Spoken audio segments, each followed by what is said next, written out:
So good morning, good afternoon, and good evening, everyone. Welcome to our webinar for new staff. I'm pleased to welcome you. I'm Mariam Kakar, the Chief of Talent Development, and I am here with my colleague. So, Pei-Ling Chen, yes, I'm a Learning Resource Associate with Talent Development Unit at UNDP headquarters. And so we're very excited to welcome you not only to the webinar, but also welcome you to UNDP.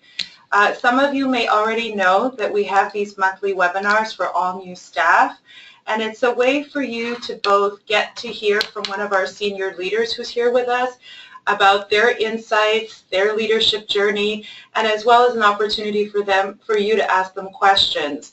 It's also an opportunity for us in the talent development team to share with you some tools and resources available to help you get up to speed about UNDP. So we'll be talking about that as well. And you'll have an opportunity to ask us as many questions as you want, because we extended today's webinar based on feedback that we've received from many of you that you have more questions than we have time to answer.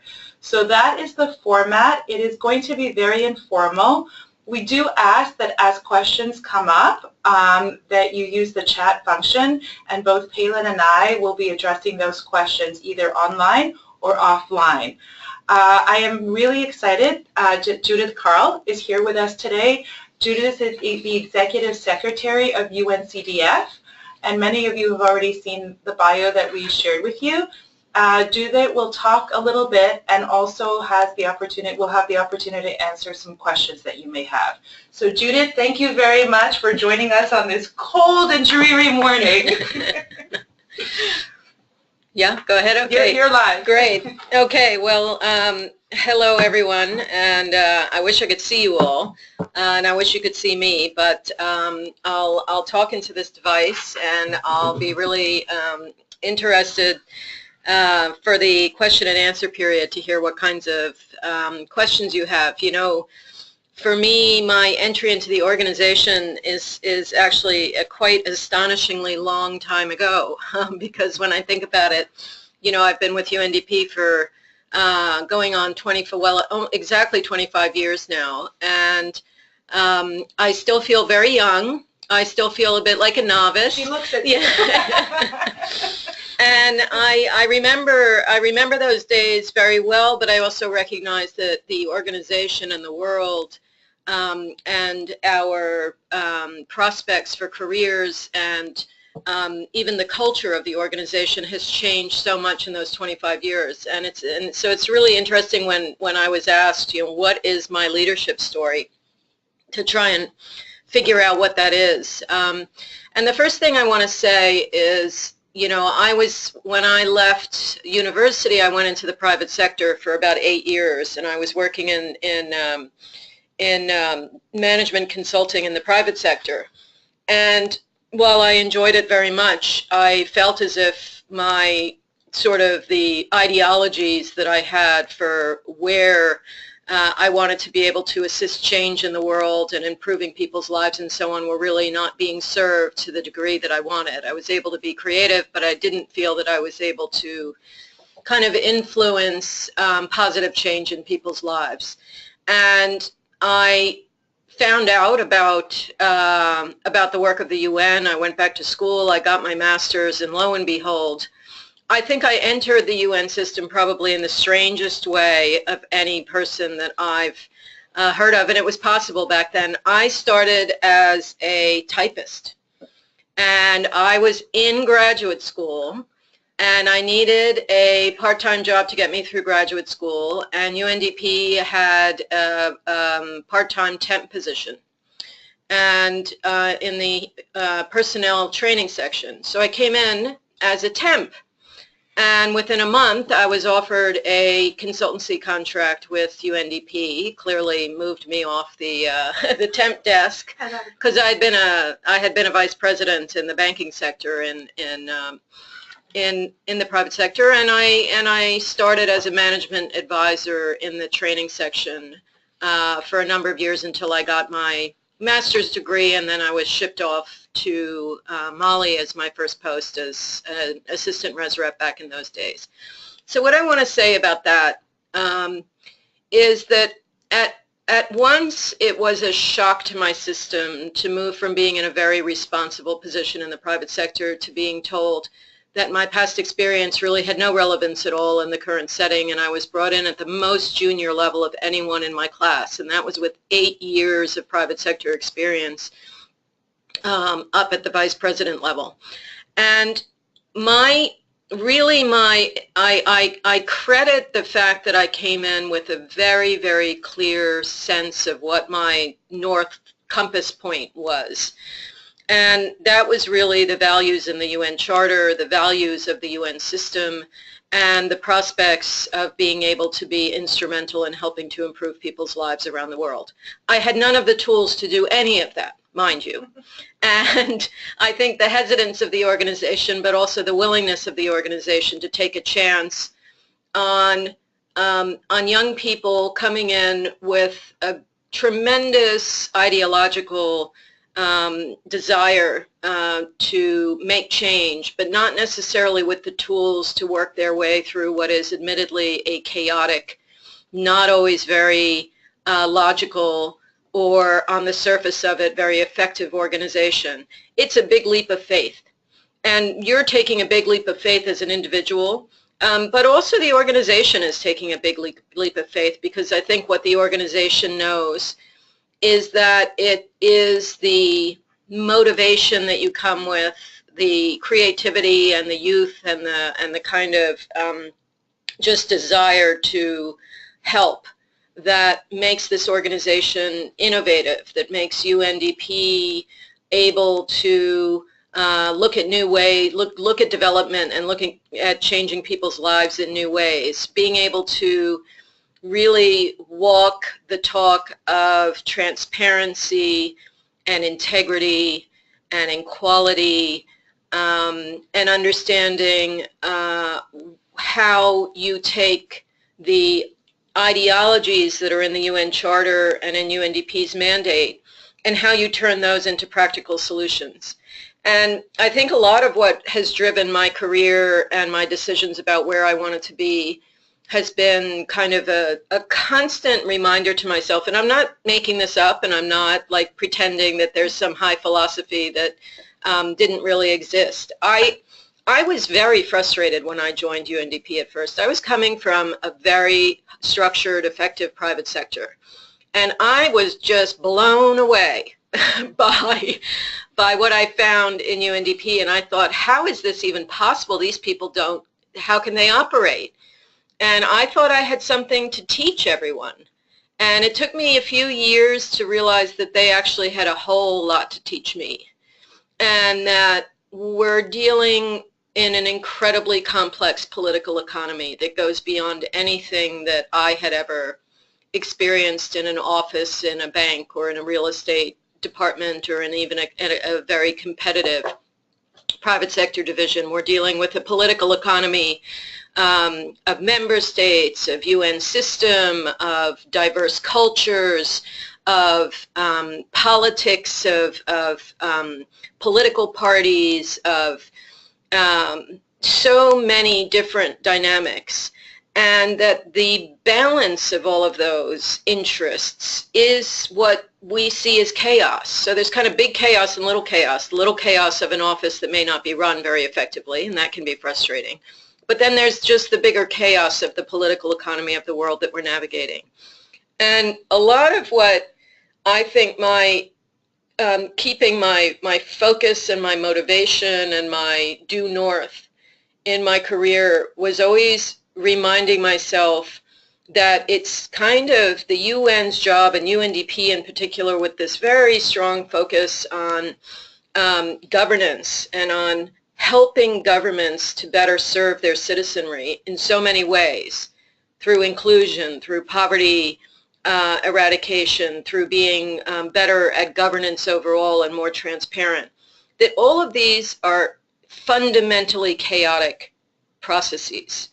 And that what we can do is bring lessons, bring examples, bring innovations, bring demonstration effect to show how you can change practices and how you can change minds in ways that really have impact on people's lives. I personally, in my career, was able to kind of follow the stuff that rang my bells, if you will. I mean, what rings my bells? It's kind of funny if you look at my career path, but I dealing with crisis response in conflict settings was definitely one, because I found that to be a real direct impact kind of area of work. And fundamentally, as I said, my due north when I joined the UN was that I wanted to participate in improving people's lives. So crisis for me was and I had my first introduction to it dealing with the aftermath of the Khmer Rouge and the UNTAC mission and so on in Cambodia, and really having a sense of what it means to be in a traumatized setting where the role of the UN was just fundamentally important. But then I also have this funny thing about organizational effectiveness and performance and results that also you see that going through my career, and I was very fortunate to be able to pursue that as well, because I have a very strong desire to make organizations more effective. I have a very strong thread of change that goes through my career, and I believe in change. I'm a great believer in change, and in a sense, whether you like change or not, in a career at UNDP, you are going to be faced with all kinds of change many, many times in your career. And I really think you'll be a better survivor and a better manager of your own stress if you embrace change. Not change for change's sake, because that can be very dangerous, but being able to embrace change for getting more positive results, for being more effective. People have different ways of working. You're going to have new bosses. You're going to have new procedures. You're going to have new governments you're serving. You're going to have new partners everywhere. And every time it's going to throw a little part of your world up in the air, and it's going to turn it upside down. And I think for me, I always found that very inspiring.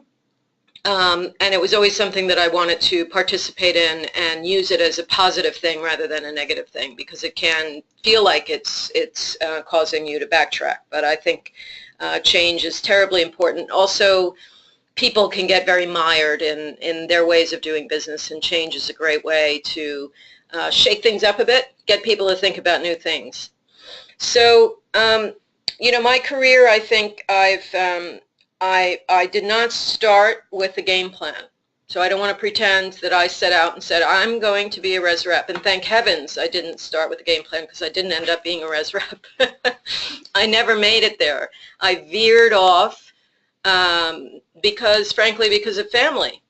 And, one of course, the greatest things in my life is my family, but it was also a real challenge in my career to keep a marriage and to have kids. I happen to have 2 kids who have special needs, and being able to navigate a 2-career family, kids, and still be able to get real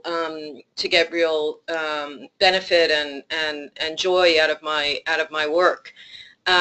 It's not easy, and I don't have time. I could spend a day talking to you about that alone, and if anyone ever wants to ask me a one-on-one question about it, I would welcome you to write to me, because it's something I enjoy talking about. But what I would say is that being flexible, keeping your philosophical due north, what it is that really drives you and motivates you from a philosophical and ideological perspective, to me was far more important than being driven by a particular job that I wanted, or being driven by a particular career path that if I didn't get it, I was going to be devastated. I did go through a period of readjustment and difficulty when I realized that I wasn't necessarily going to be able to pursue a field-based career, because that's, of course, you get such great impact and joy out of being close to the people that you're serving.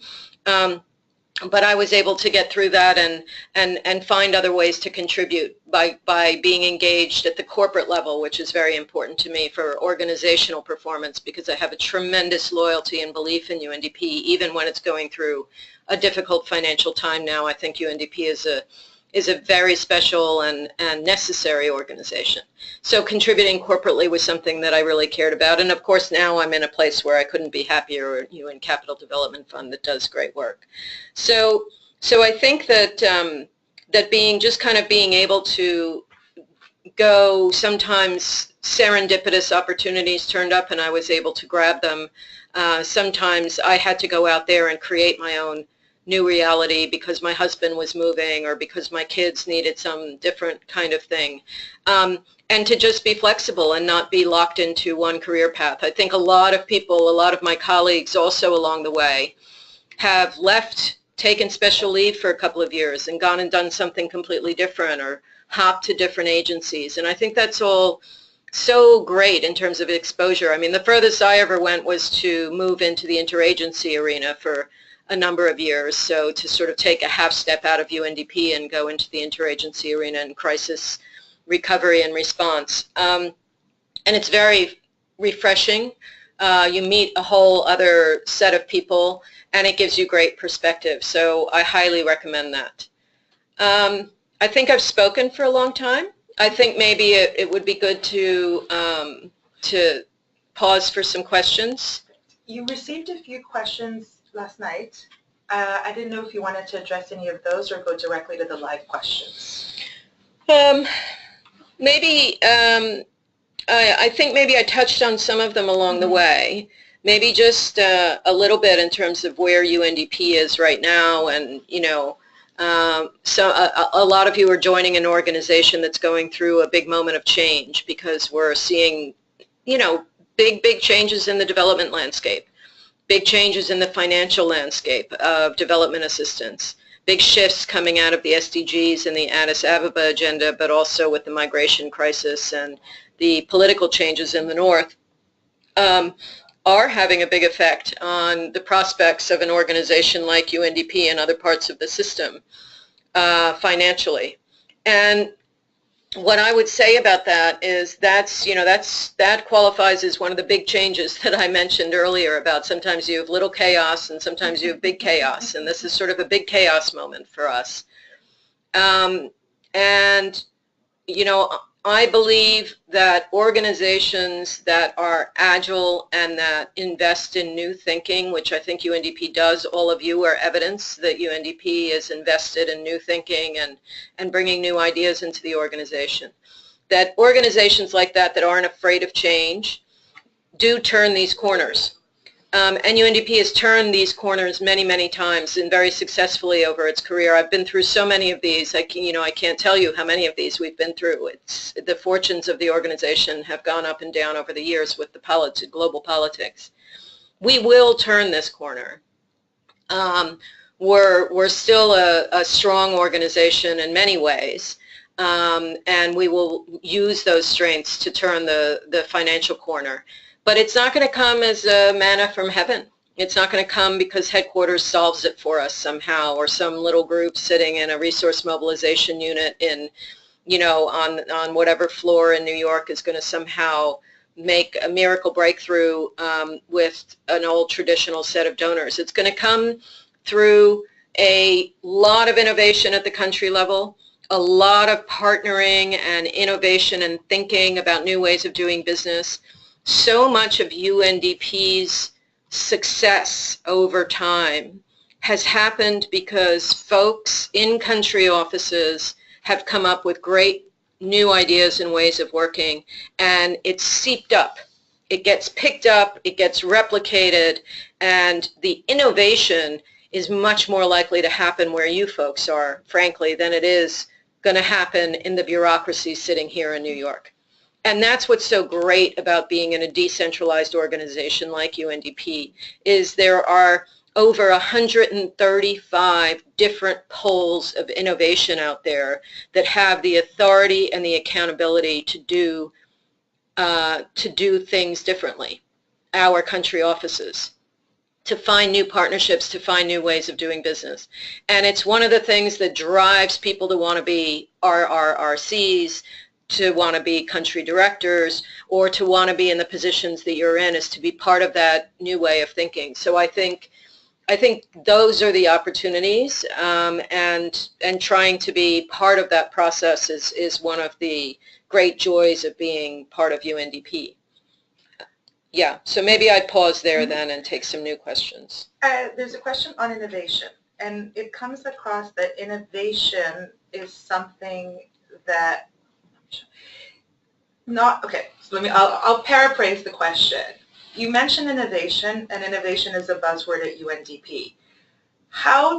What advice would you give to staff who have a hard time working with bosses or senior management who are still comfortable with the old way of doing things? Yeah. You know, I'm a change-minded gal, so it's hard, you know, I'll give you my sort of frank views, and I can't give you individual advice on what you're facing in your individual offices, but I think a difficult way, let's say, to introduce innovation is in a tiny little project. And to say, oh, this little project over here is innovative, so that means we've introduced innovation. I think UNDP is a big, sprawling organization dealing with big political economies. And what's interesting for UNDP in the innovation space is to really think about what are new ways of addressing a whole partnership challenge, or of addressing an SDG challenge, or of bringing in new ways of thinking and doing business through evidence and data, or through other big idea kinds of things. And I think it has to be through bringing in a convincing case of how an innovation can really possibly change big ways of doing business rather than just in little projects. And I don't know what the individual cases are that you're having trouble dealing with, but I think bringing in the partnership with it, bringing in the evidence and the ideas behind it, and being patient, because even though we're not in patient times and a lot of what we have to do is very pressing and urgent, understanding the pressures on your management team and understanding where their resistance may come from is such an important part of being able to make space for new thinking. And again, as I said, we're in an incredibly complicated political economy, and one of the most important things I learned in my first few years at UNDP, when I was in deep fight mode, coming out of the private sector, coming into UNDP and trying to fight all of the dysfunction that I thought I was seeing around me, was learning that there were reasons why people interact and behave the way they do in these environments, and that really understanding the reasons are just as important as trying to bring the new ideas. So understanding the political economy, understanding what's motivating and driving your management team and what can really help them solve the problems they're facing is a big part of being able to make the entry of an innovative idea possible. Not just pushing the idea, but also understanding where it fits in the wider architecture of what they're facing. This is a question about UNDP's role in the UN system, and what is UNDP's true value, and how will that change or not change in the coming years? Wow. And I have 1 minute to answer that. No, we can have time. Please, no. That's a big question. Yeah. I mean, I don't have any crystal ball that I think nobody has a crystal ball. But what I do think is that, I've always felt that UNDP in many ways is the glue that holds the international development agenda together, from the perspective of supporting our member state government's capacity to actually bring the international development goals and the development agenda that they've signed up to life for their citizens. That there are many parts of the international architecture that will help governments do bits and pieces of the international development agenda and meet certain of the goals, but UNDP provides a glue that really helps hold it together, which is also why UNDP has historically had also the RC function. It's because with the governance mandate, with the wider mandate on sustainable development and on poverty eradication, it holds the agenda together in a way that helps lead governments through thought process and practical application of how emphasis on one goal can affect another goal, and how financing behind all of that can serve or disserve meeting so many of those goals and can serve and disserve different populations. So I think UNDP has a tremendous analytic, diagnostic, and support and capacity function to governments to help them understand the totality of the dynamics that these international processes bring. It also helps to ensure that that distortions that may be created either through domestic policy or through international engagement are being identified and addressed. And I think UNDP, not because of humanitarian and crisis response, but as an integral part of the development and political process. And UNDP has such an important role to play there, and it has years of success in that space. And that space will continue to be relevant, and let me say is probably more relevant than ever in the years to come because of all the fractures that we're seeing in the system right now, in the international architecture, in the peace and security space. And that glue is absolutely essential. I think part of what worries me about what I see happening in the development finance arena is that this kind of almost ideological push towards the private sector taking up more of the development finance onus risks defunding the very glue, the very governance and soft development stuff that in the last generation of development thinking was so important and had taken such a very strong front seat. And so that's an advocacy role that UNDP needs to continue to play.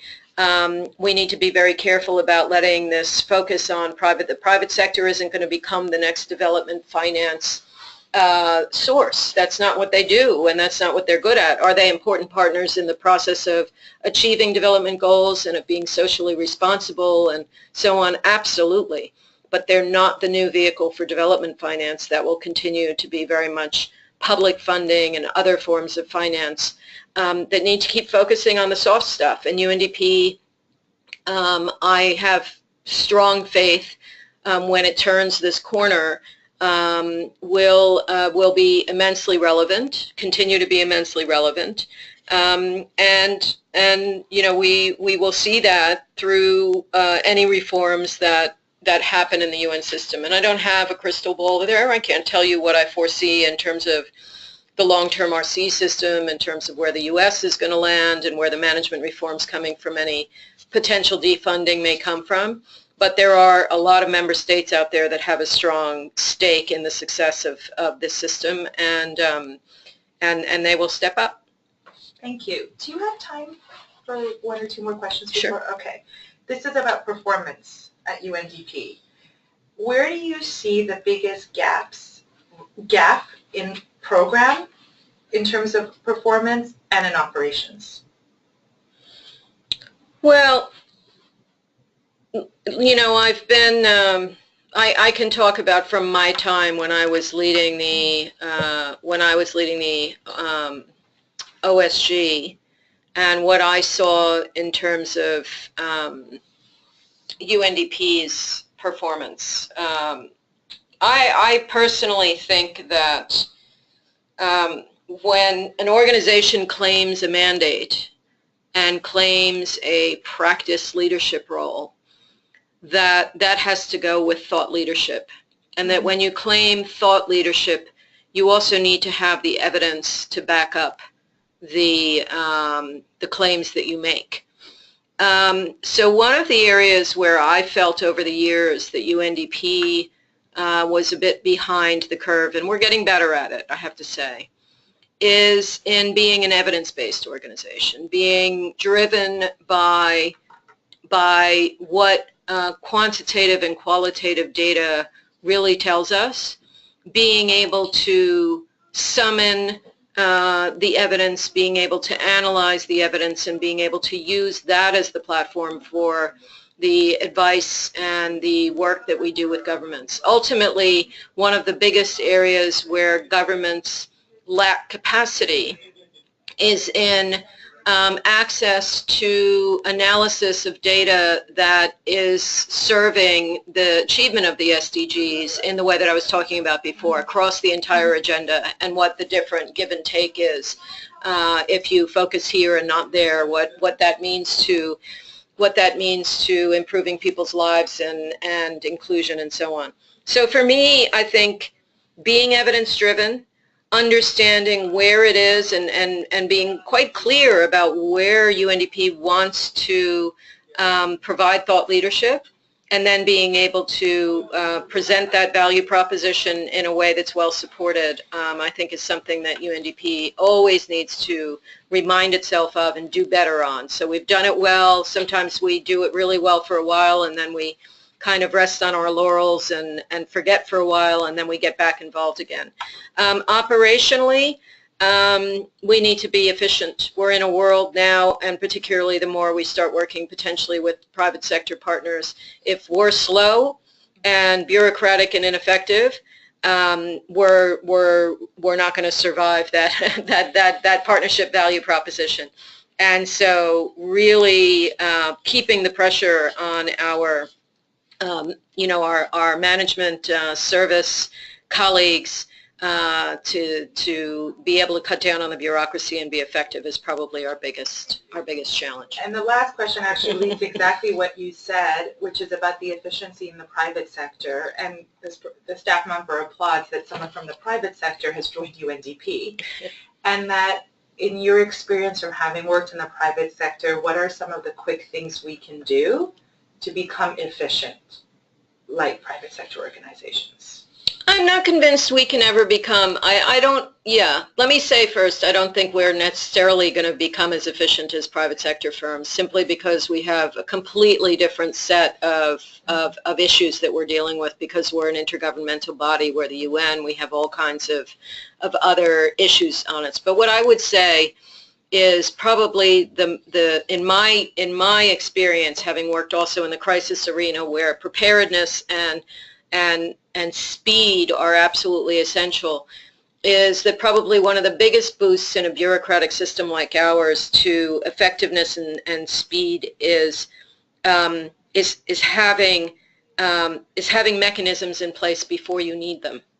In other words, try as much as you can to go through the bureaucratic process before you actually need to engage them. Have retainers in place, have rosters in place, have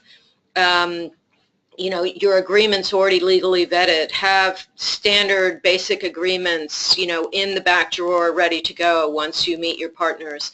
Sort of already have a kind of toolbox of things ready, so that when a practical opportunity arises, you're not starting from square one at that moment to find out whether this is legal, whether you can do this, and so on. If you're starting from scratch, you'll have the goodwill, but not necessarily the speed of all of the headquarters services behind you. Whereas if you have amassed a toolbox that's already ready to deploy, you will be in a much, much better place to respond. Good analogy. Yeah. And I think we've taken enough of your time. All right, great. Thank you so much. Thank you very much, Judith. We're going to take a 1-minute